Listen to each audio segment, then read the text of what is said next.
Good evening, everyone. I'm Lucy Handley, Adult Programs Coordinator at the Ridgefield Library. And tonight we have the first in our series with Dr. Schenker. Dr. Schenker's recently retired as an Associate Dean and Dean of Academic Affairs at Yale College. He oversaw 14 deans and their administrative assistants, and he had 4 people in his office, which is amazing. He's embarking on a new series of lectures titled Literature Sessions with Schenker. If you look that up, you can see what they are. The first one is Dickens. So this is the first of the 3 lectures by Dr. Schenker on the theme of artificial intelligence in literature, and the next 2 occur on October 16th and 30th. Welcome, Dr. Schenker. Thanks very much. So I want to thank Lucy for inviting me, also for a helpful conversation some months ago when she wisely decided that if the library was doing multiple events on AI, one of them should be about literature. And she gave me free rein to pick the titles. So let me say as a brief overview, Machines Like Me, 4 years old, by one of the greatest 20th, 21st century writers in English. I think that's confirmed in Ian McEwan, a very wide-ranging and interesting novelist. Published this when he was 71, his 15th novel, many of them award-winning novels. So we start with this book, which I think should promote a free-ranging conversation. And I want to say that the nature of this series is that while I hope to impart some insight and wisdom, I hope there will be conversation. And I call on Lucy to help me manage people who raise their hands. The next book we're doing, A Closed and Common Orbit by Becky Chambers, is partly to get real sci-fi into the series. I think there's no apology for that. Science fiction is good fiction, and we're in the realm of science fiction often when we talk about AI. And I also wanted to get a female author into the mix. And then the third book, I think indisputably the greatest of the 3 books we're doing, is Ishiguro's award-winning Clara and the Sun. He himself is a multiple award winner, including the Nobel Prize. And that was a very popular and commercially successful book. And so we're going out with a bang. We're reading them in that order. I want to make a few observations about Machines Like Me. And I do want to encourage you in the whole series to think about and to share if you're willing. And remember, you're being recorded. So if that's an issue, you're welcome not to participate. But there are some 27 of you, only one of me. And one of the reasons to be a member of a book group, either longitudinally or for one night, is that you get to see things that you would never see because someone else sees them. That's the whole rationale. If you want to be a better reader, don't just read more good books, spend more time with readers of good books. So I'll point out that the woman in this novel is named Miranda, who is the female character in The Tempest, which is a kind of sci-fi play, a romance of Shakespeare. Her name, which means to be wondered at, mira, to be amazed or look or see, from the Latin verb to see.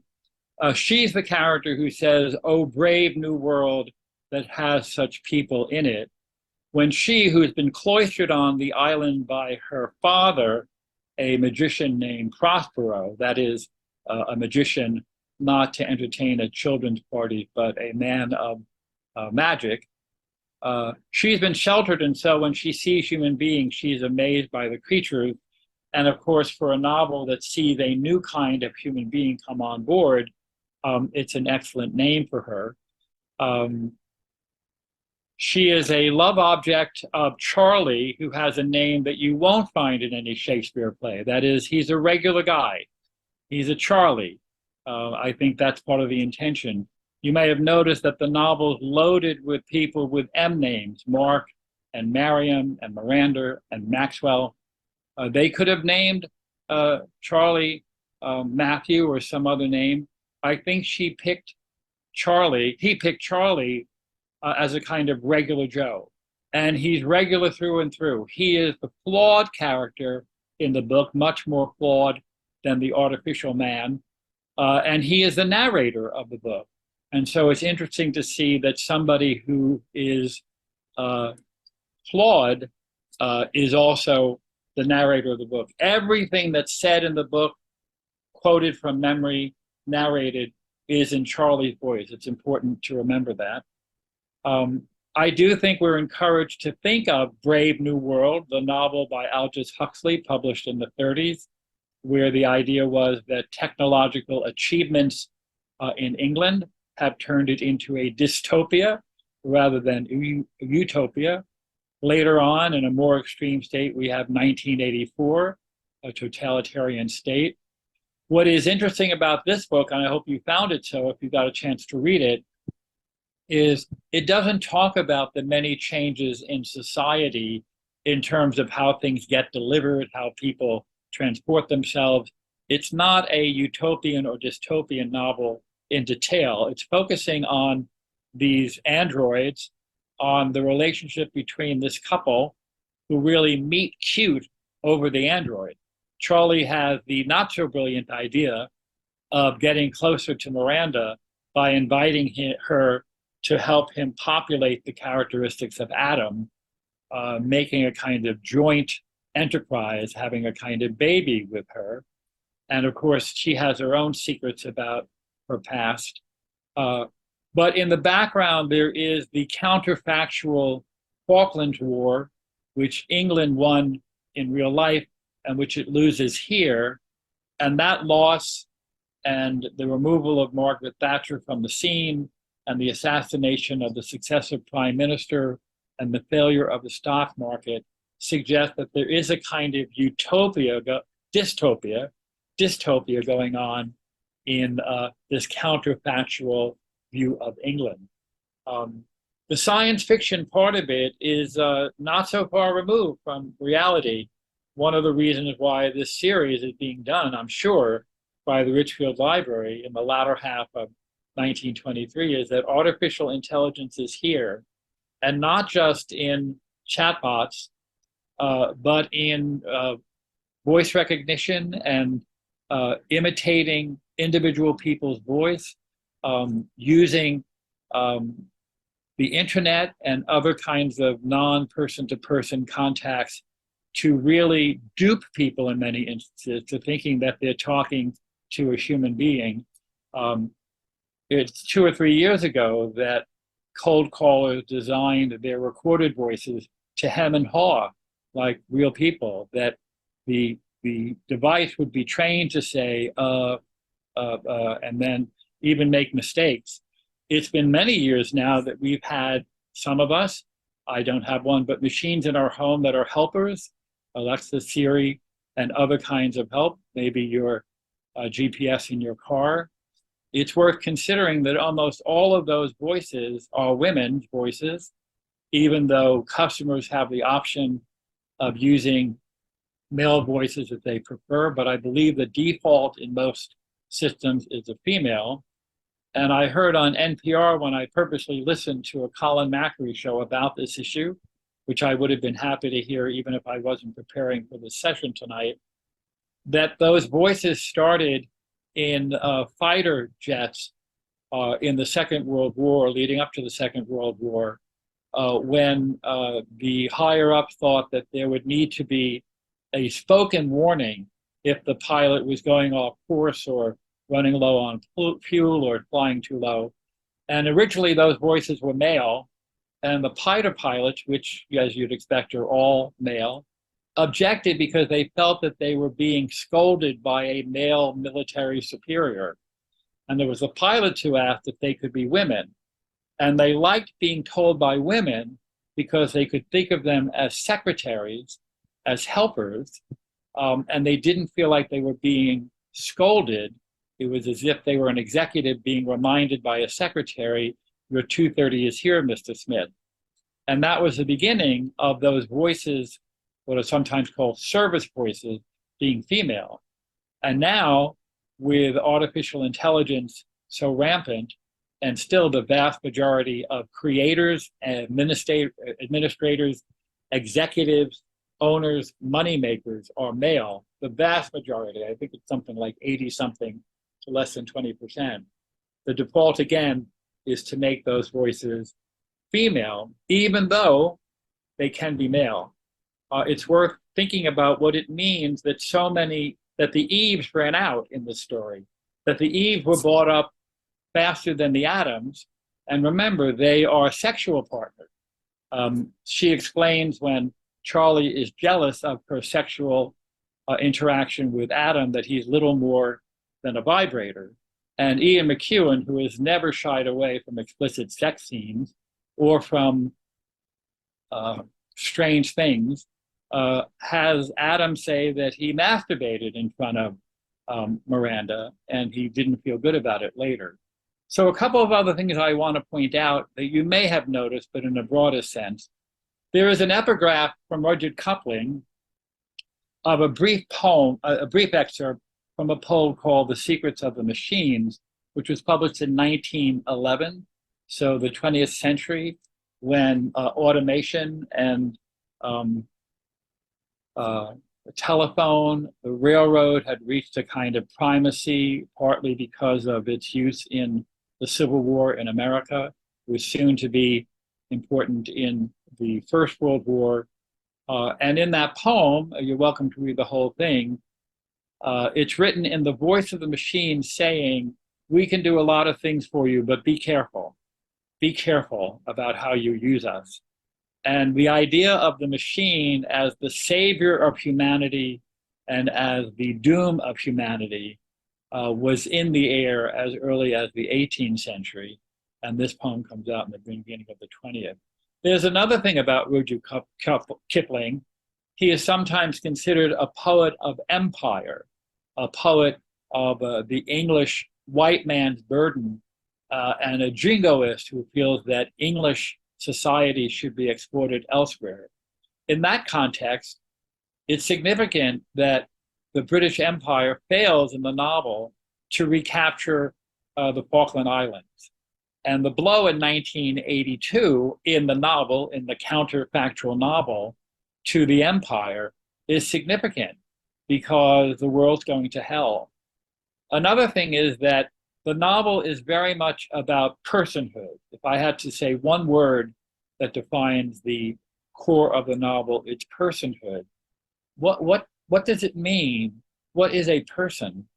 And part of the issue of artificial intelligence, whether it's reading a student essay or reading a job application, I'm told that chatbot is being used in applications and resumes, whether it's a voice on the other end of the phone, whether it's a service assistant in your own home or your car, is what does it mean to be a person? And the idea that a primitive society or a non-English society, whether it's India or Argentina, could be treated as less than human.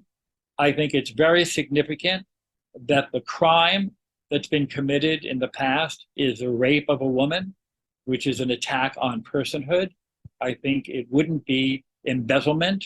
It wouldn't be that Miranda is unhappy with Guranga, however that name is pronounced, because he ruined her father financially. It matters that it's an assault on someone's person and treating a person like an object, when in the novel, an object is being treated like a person. Some of the things I think are a little bit cliched, the fact that Maxwell Clark, her father, mistakes Charlie for the automaton because he's a lot less interesting than Adam. That seems to me to be low-hanging fruit. That when Charlie gets his fill of Adam, he hits him over the head with a hammer is significant because he doesn't attack him with a weapon. I understand that a hammer can be a weapon, a baseball bat can be a weapon, almost anything can be a weapon. But a hammer is a tool for building or tearing down as part of building and creating. And that's the thing that's used as a weapon and gives him a mortal blow, and that his body is to be sent to Alan Turing, who in the novel survives into the 80s. He died reportedly of suicide, although that's debatable in his life.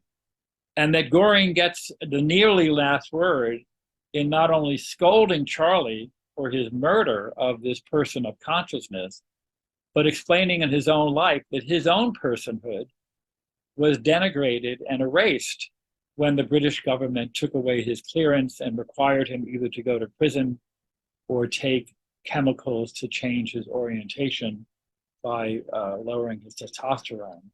So in the sense of this being a novel of ideas, which it is very much, I do think the defeat of England with the Falklands, the issue of rape being an assault on the personhood of Mariam in the novel, another M name.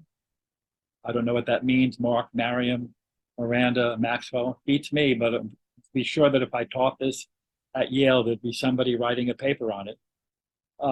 The assault on Alan Turing's personhood is not only central to artificial intelligence, he's considered the father of artificial intelligence, but he gets the last word in scolding Charlie, who is not such an admirable character. He uses Adam as a kind of surrogate child to entice Miranda into a relationship and to make her partners in designing the personality of this being. But he is not at all happy about being an adopted father to Mark. And he says late in the novel that he feels that Mark would erase him, that he has a competitor in Mark, and that he's agreed to adopt Mark because that's what Miranda requires. So we can talk about this novel as a regular novel in the sense of talking about the characters, where probably the character most worthy of discussion is Charlie, the most flawed and the narrator of the 10 chapters. Or we can talk about how AI is used in the novel and issues of assault on personhood. Or, unlike most of our novels, discussions about literary fiction, we can talk about your own sense of AI in your life or in the world, whether you're alarmist, whether you're someone who is taking it in stride. I want to encourage you for the whole 3 presentations to think in any of those terms: the book as a book, the book as a cultural artifact, or the book as a impetus for you to discuss AI either in your own circumstances or in the world we're living in. So with that, if you have a comment or a question, if you know how to raise your hand or send a chat, I'll ask if Lucy will help monitor that, and I'll try to be as responsive or throw open questions for other people to discuss. So as I hoped, I used about 1/3 of our time for my comment.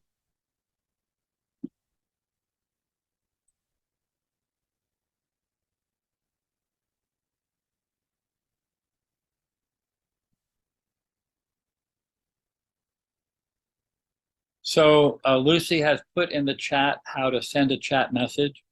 I think if she's willing, you can also raise your artificial hand, as it were. And if she sees it, I see it, we'll try to call on you. I want to make it clear, this is not because I couldn't talk at you for an hour. God help us, I can. But I'm hoping that because of the nature of this topic, we can talk as a group about what we think of the implications of this novel.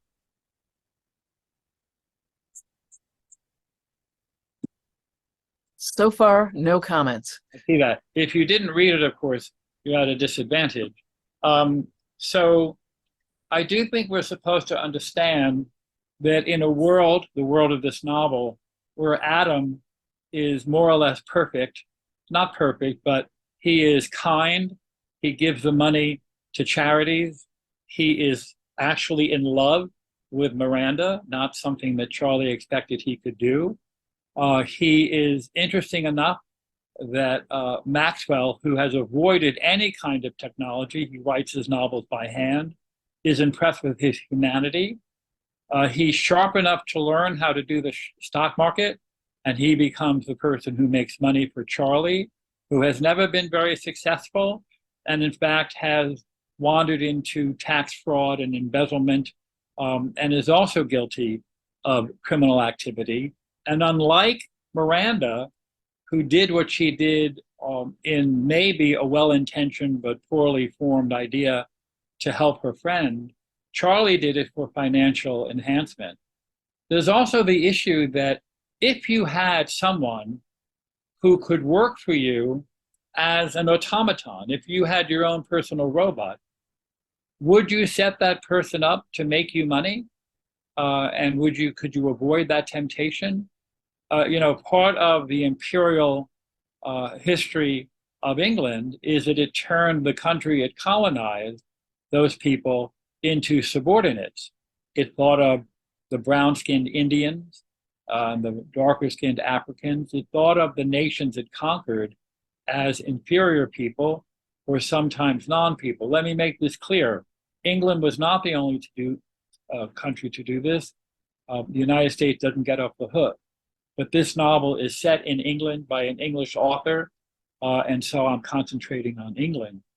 That idea that imperial power demotes people not just to be citizens of England, not just to be citizens of a colony of England, but in many cases to be less than human. And so the question becomes, if Charlie has no moral qualms into turning this android into a moneymaker, just a kind of slave working for him, is that much farther removed from people who are the beneficiaries of slave labor? They are wealthy because he's good at what he's been taught to do. Is there any? Yes, we do. Shall I read it? Okay.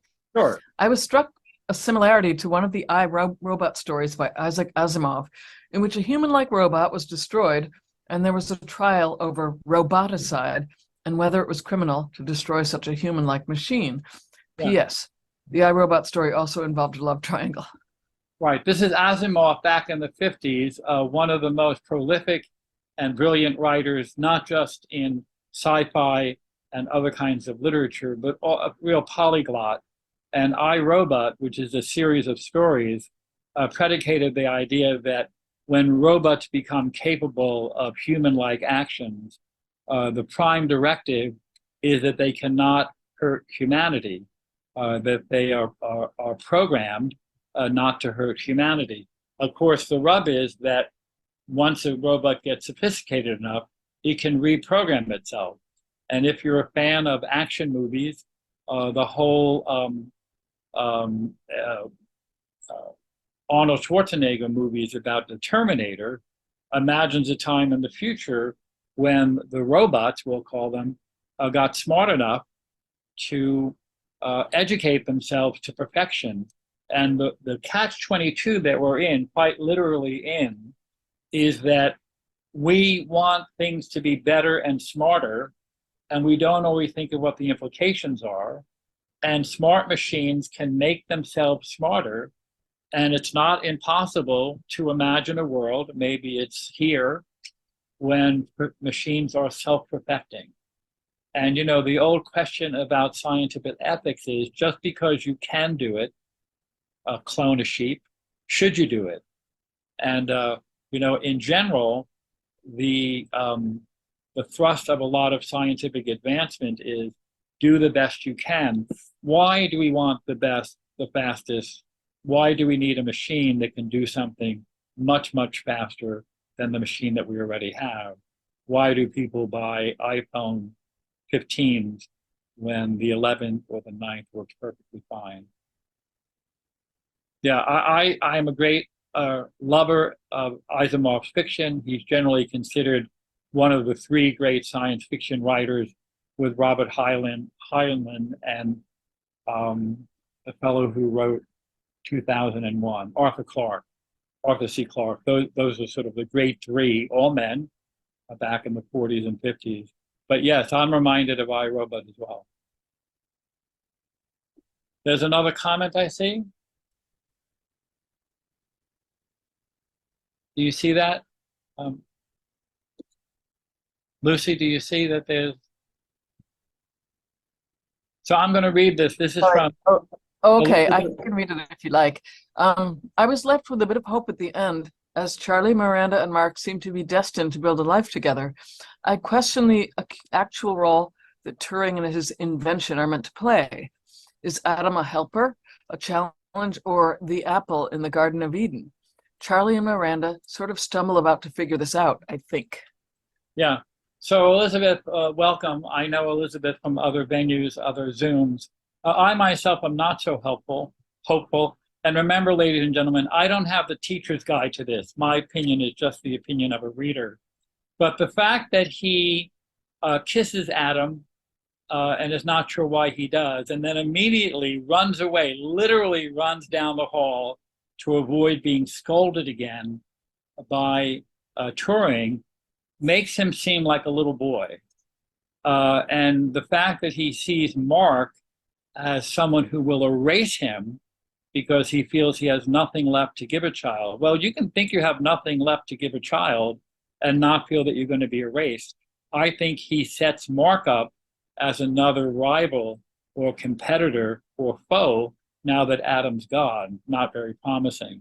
And the fact that he's afraid, so afraid that he runs away from being scolded again by Turing. The last word of the novel is home. That's where he's going, like Dorothy in The Wizard of Oz. But he says he's going to his troubled home. And remember, the marriage is predicated on a lie. He's agreed to the adoption so that he can marry. I don't have a lot of hope for that arrangement with Charlie. And remember, after Miranda has confessed to being a perjurer about the rape, she's seeing Mark secretly and pretending that she's going to classes while she cultivates a relationship with the boy she hopes to adopt. I think this at best is a marriage made in purgatory.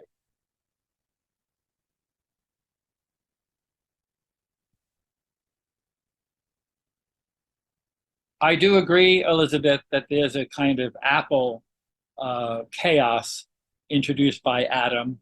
It makes perfect sense that the androids would be called in the real world, not just in the novel, Adam and Eve.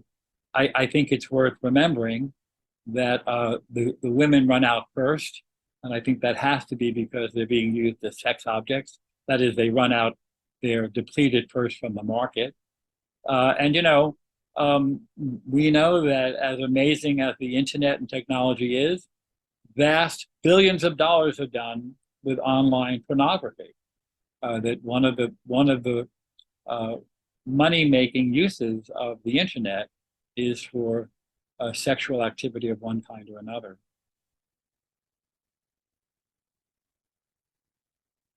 You know, one of the things about the Garden of Eden, what turns paradise, which is generally thought of as a positive thing, to Eden as a fall, is that imperfection has been introduced into the world of perfection.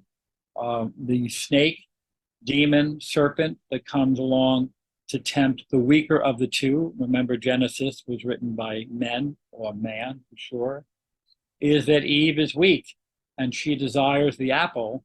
Why? Because she was instructed, Adam and Eve, that they could have anything they want in the garden except the fruit of that tree. And theologians, including Milton, who wrote Paradise Lost, posit that there is no such thing as discipline without some limit. And so God, in Milton's version and in some theologians' version of the Genesis myth, just arbitrarily said, here's the thing you can't have. There's no intrinsic value to the fruit. It's called a fruit. There's no intrinsic value to it. It's just identified to show that you do honor to God by abiding with his law, even if his law has no practical or logistical merit. And of course, as soon as she's told, Adam and Eve are told they can't have the fruit, that's what she wants. You may remember some decades ago, Tipper Gore, again, well-intentioned, but maybe not so well planned, thought it would be a good idea for record companies to label record albums, that's back when there was vinyl, with an explicit warning that this contains dirty stuff. And of course, what happened was teenagers went into record stores looking for the labels. Chipper Work had done their work for them by saying their explicit lyrics, bad words, sexual violence or recreations, maybe even blaspheming or demonic things. And they started selling those records as a hotcake because she had pre-marked them. I do think that whereas in the Garden of Eden myth, the imperfection of Eve's desire is thrown into a perfect place and chaos results, in this novel, a perfect apple, Adam, is thrown into a very imperfect world, and he doesn't survive it because he's killed by a man who is, I think it's fair to say, a less than admirable human being. I don't think Charlie is a hero in this film, and I think his running from touring and going home to a troubled home that is troubled because of his inability is not a harbinger of success.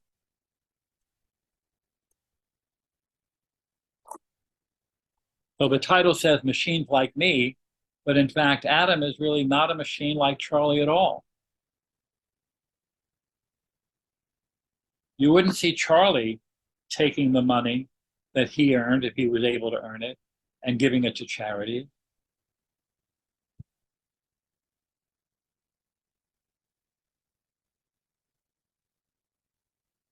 I'll say a couple more things, and I do want to encourage you, Lucy, to interrupt me if you see more comments or questions.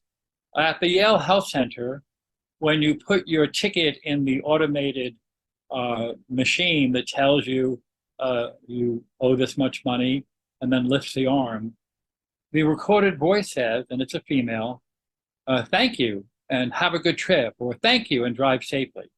The machine doesn't just say you're cleared. It wouldn't have to say anything. I lift the yellow arm and I get it. But that it says thank you and then says have a good trip raises for me a very interesting question. What is the value of that, since there's nobody saying that to me? If there were a human being, male, female, some other gender, greeting me as I left, you'd say, well, there's some human contact, and this person saying something, however insincere, he or she or they might have to say it 80 times a day, maybe there's no sincerity in it, it would still be human contact. But what's the value of a machine telling an exiting Parker, drive safely? Now, it has the same advantage as a human being. Maybe I need to be reminded to drive safely. Maybe a machine telling me have a nice day is worth as much as a person saying it as an automaton. That is a real person who is bored to death by his or her job and saying without emotion, thanks very much, have a nice day, thanks very much. But it does raise the question of, if we're programming machine for social courtesy, where's the source of the courtesy? It's not human. Anyway. Okay, we have another comment. Okay. There's a point in the novel in which Charlie tries to turn Adam off, and Adam breaks his arm. I was surprised that Charlie didn't try to take revenge on Adam at that point. I would have. I'm thinking that it might be better managed not to open this up to wait for other people to comment. But I think, what's the name of the person who asked that question or made that comment? Lucy? Craig. Frank? Craig. So Craig, I think because you're a more self-confident person than Charlie, and I'm not trying to flatter you, Charlie is oddly passive, and he is someone who is what my wife's grandmother would have called a back number, someone who's not going to make a splash. On the last page, when he has kissed Adam, he says, I'm at the bottom of the next to last page, and this is an answer to your question. I don't doubt that you would, and that many people would have responded that way, but I think it's indicative of the kind of person Charlie is that he doesn't. The streets below were suddenly silent. Above my head, the systems of the modern building murmured and growled like a living beast. My exhaustion welled up, and my eyes closed briefly.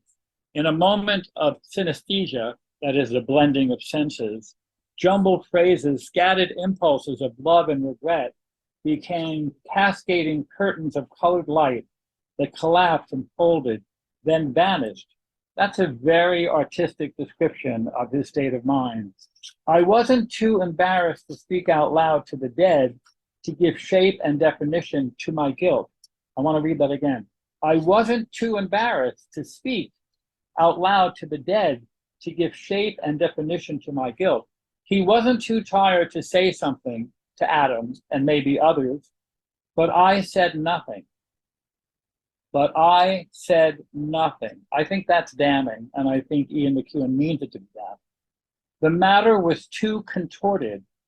The next phase of my life, surely the most demanding, was already beginning. In other words, I've got to move on. That's an abdication of moral responsibility. Even though Miranda did a bad thing, she paid the price. She didn't mean to confess in quite the way she did. She served her sentence, and you feel that she has the ethical fortitude to move on. But Charlie is, what's the literary term?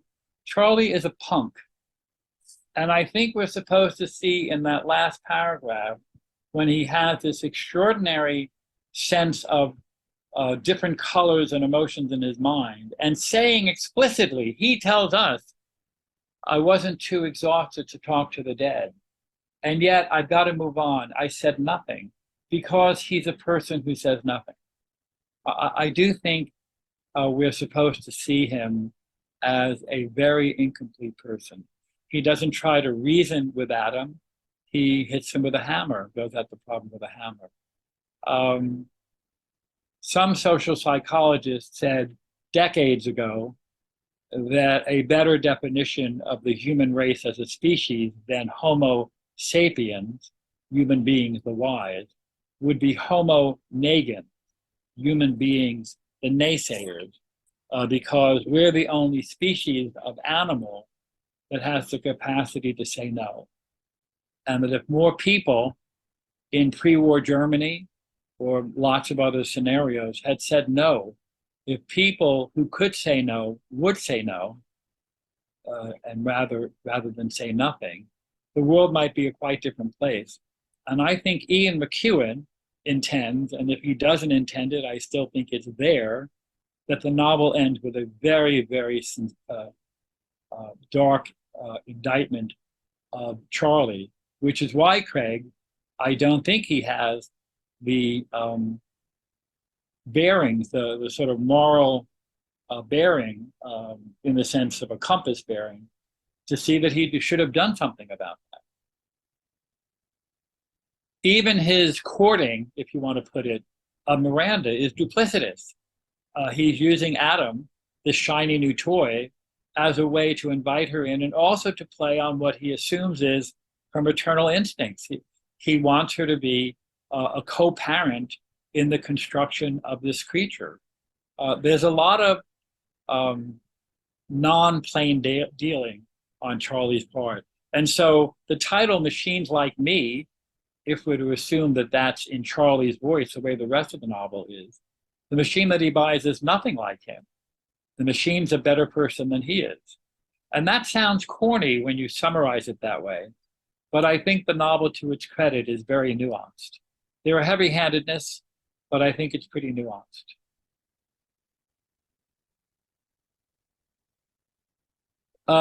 Can I ask, because this might be helpful at the conclusion of this, our first of three, could people say whether or not they enjoyed reading the novel? This was not a great commercial or critical success for Ian McEwan. You write 15 books, some are going to be hits, some are going to be misses. I don't think this was particularly well reviewed, but I do think, like most of his books, there's interesting prose on most every page. I have taught many of, or talked about many of McEwan's books in book groups and libraries. I think Atonement is a masterpiece for the ages. I think there are books of his where the writing is splendid, but at the end of the day, the novel's not very successful, like Saturday or On Chesil Beach. But I've never read a book of his that didn't have lots of wonderful things to say, either in the way they were expressed or what they were conveying, even though at the end of the day, the novel seemed more like a performance than a work of art. That is a showing off rather than a satisfying work of art. Would anyone like to say anything one way or the other about whether you like the book?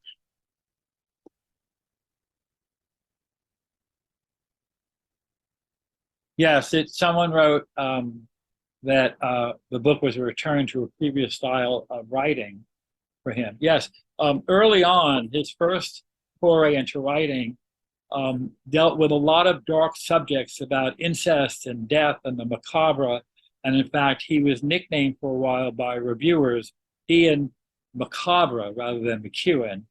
And then he got far from that and became one of the great writers that I would say sort of excellent literary fiction.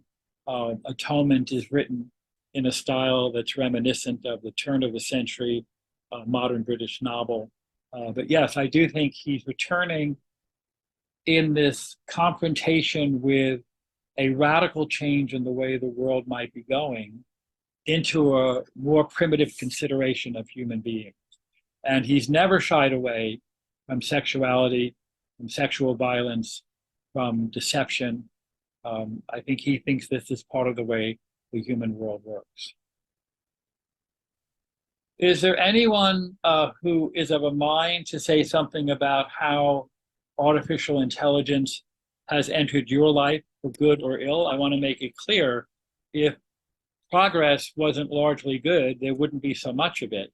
And I certainly don't want to seem ungrateful for the kinds of things. Now that I'm retired and I spend more time on my own and in my own condo and in my own life and with my own family, I am amazed at how much of my life is made easy by the touch of a button or the toggling of a switch. Just remarkable. I'm 70 years old, and I can remember it was a big deal when we got a television remote and you could change the channel of the American Dream machine, the TV, without getting up. Oh my God, what a victory for Weight Watchers, that you could watch TV and change channels without getting up. Would anyone like to share any insights or comments about AI in your world? Oh, wait, I see Karen wrote something. Hold on a second. Let me go back here. Sadly, I didn't read the book, but I will, and I thoroughly enjoyed your observations about it. Thank you. I liked the hammer reference, destroy and create. I just learned yesterday that Shiva is the goddess of destruction and creation. They go together? Not AI, just thoughts. Yeah, and who was that? Karen.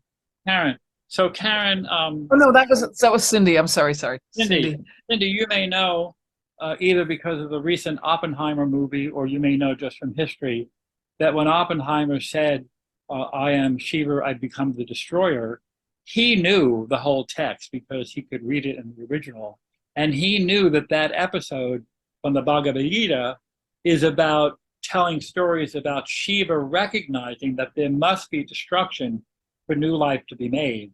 And so people who know Oppenheimer better than the movie did, I'm not running down the movie, or people who know the Sanskrit text better than the little snippet in the movie, know that the historical Oppenheimer was talking about the polarities of destruction and creation, the kind of phoenix-like nature of progress. And so still dark, but not as hopeless as it might seem. I do think that McEwen having Charlie pick up a hammer, and when you think about people, for example, who attack sculptures in museums, they come with a hammer. They don't come with just an iron rod. And people have attacked human beings with hammers. organized crime would often break someone's knees with a hammer, as if, again, they avoided the more ubiquitous tire iron that's in the back of the car, as somehow they're doing some kind of work. They're using this implement, this tool, as a weapon. As I said, some people can use a baseball bat, and that's even more disorienting, that an object of sports equipment turns out to be another name for a club. And I knew many people in the rough neighborhood of Brooklyn, where I grew up, who kept baseball bats in their trunks, not so much to use, but as to threaten when they were involved in an incident of road rage. It was a handy weapon that wasn't a weapon, and you couldn't be arrested or cited for having a baseball bat or presumably a hammer in the trunk of your car. But you can if you have burglary tools, so keep that in mind, ladies and gentlemen. Mm. You know, the day will come when our grandchildren or their children will wonder why vehicles that drive us around are still being rated with horsepower. Where did that come from? And what is a horse anyway? And I don't know if the idea that I dialed the wrong number is completely out of our lexicon, but for a long time after dials were gone, I would hear people tell me they dialed the wrong number. I wonder whether people will ever again say, he hung up on me. My daughter, who hasn't hung up anything for most of her life, talks about people hanging up on her. Well, there's nothing to hang up in the current world. And that's because language is always slower than technology. And it's an interesting thing to think about how progress or devolution, what seems to be progress but not a better quality of life, is sometimes captured in language.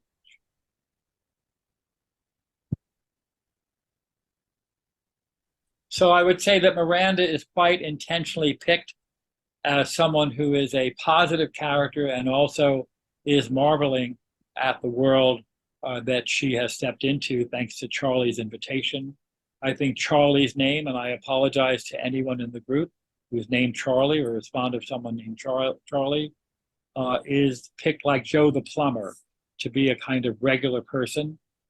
I think Adam, we already know why he's called that. I think Maxwell's picked because it's a kind of old-fashioned name and that there's something old-fashioned about her father. I wonder if Clark is a nod to Arthur Clarke, who wrote the book that became the movie 2001: A Space Odyssey. When Lucy and I were having a nice exchange by email about whether this would have traction, could I find enough novels, were there novels that talked about this kind of AI gone awry, I pointed out to her that 2001: A Space Odyssey has Hal. What's the matter, Dave? What's the matter? An artificial intelligence that seems to be petulant and murderous. Not seem to be murderous, actually murderous. And that's an example of perfecting the machine so much that it outhumans humans. I'll say this partly because I don't think I'm keeping anyone in the group from speaking, but if we get that feeling, shout out to Lucy and I'll shut up. One of the interesting things about the science fiction of the ancient Greek world, that is the Greek creation of non-real people, either monsters or gods, is that the gods that they created were human beings. They were people. They might be deformed like Hephaestus, who was the blacksmith, but in general, they were heightened versions of human beings. And if you were to illustrate them as they did, they'd look like people. And more so, they were petulant like people. They were jealous. They got angry. They were people with more power. I don't think this is because the Greeks lacked an imagination. That's how they thought of their gods, larger than life people. And when they created monsters, they did not create wholly new beings. They put together versions of animals that already existed, and they made them horrific by making them misformed. So a woman with a head that had snakes for hair, or the body of a lion and the head of a caterpillar and the wings of something, that kind of thing. The word monster originated, it means to look at, because it was what the ancient Greeks called farm animals that were born deformed. And that is a pig with two heads, or a Siamese lamb, and that they were a monstrosity because they were a deformed version of something that normally was positive, and they took it to be a sign from God. That's where the monstrance, monitor looking, that God had visited this malformed animal as a warning that something was wrong. Greeks read omens meaning into everything.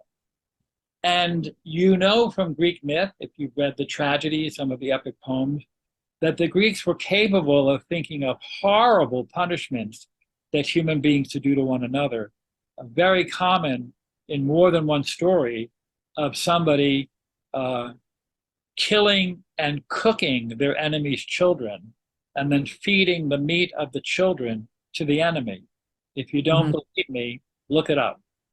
And issues of incest and rape and violence and mutilation, because the Greeks recognized that although they were capable of godlike mercy and justice, that human beings were capable of divine goodness, they were also capable of monstrous behavior.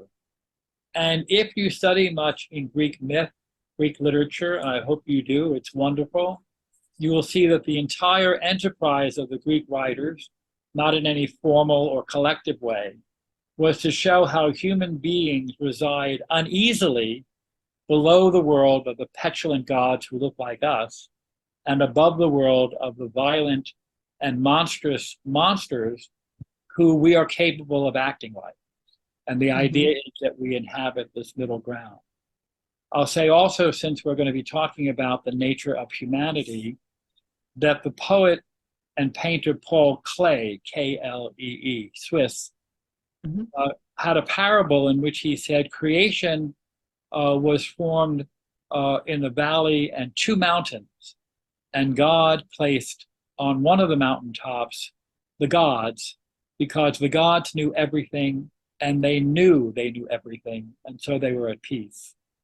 And on the other mountaintop, on the other side of the valley, he placed the animals, because the animals knew nothing and they didn't know they knew nothing, and so they were at peace. But in the valley between, Paul Klee put human beings who did not know everything and knew that they didn't know everything, and so were restless all the time. It is a great parable that explains so much about the way that different myths are created, that the passivity of the animals and the assurance of the gods is something that human beings don't have access to except in their imagination. So since we're coming up to the top of the hour, I will say, as you read ahead, if you're a sci-fi fan, I hope you enjoy Becky Chambers' award-winning novel. If you're not a sci-fi fan, I'm going to ask you to put your prejudice aside and read it the way you would read any other novel. But I'd like you all, if you return, I hope you will, keep in mind that the underlying question in this series is, what is the nature of human nature?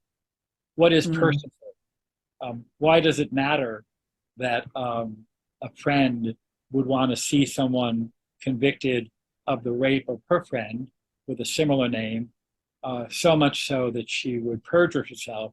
You get the feeling she's a better person, say, than Charlie is, Miranda is. Ask yourself as you read through the next two books, and maybe more broadly, what is the nature of human nature? And Lucy, if it's okay with you, I think we'll end there. Okay. One little comment. This is my comment. AI are usually either very innocent or very evil. And then Cindy has said, did anyone ever watch the movie Her? That was an interesting take on that topic. Yes, that's an excellent movie, a disturbing and excellent movie. Yes. I don't remember enough of its plot to say more than I would recommend it to people. I think it was an interesting take on what happens when the apparent humanity of the machine world, becomes so seductive that you forget that it's a machine. And of course, a lot of people, I don't have one of those service assistants in my home. It's not a matter of principle.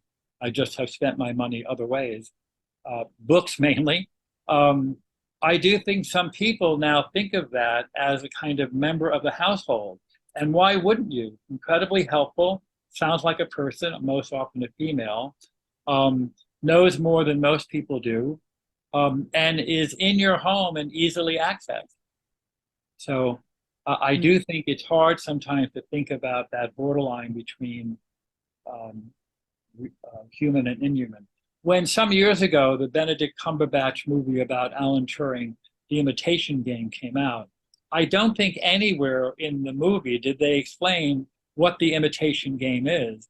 And because I'm something of an expert on Victorian culture, the imitation game was a parlor game played in England and maybe America in the late 19th century, where the question became, was there a fundamental difference between men and women that would reveal itself in the way they thought about things?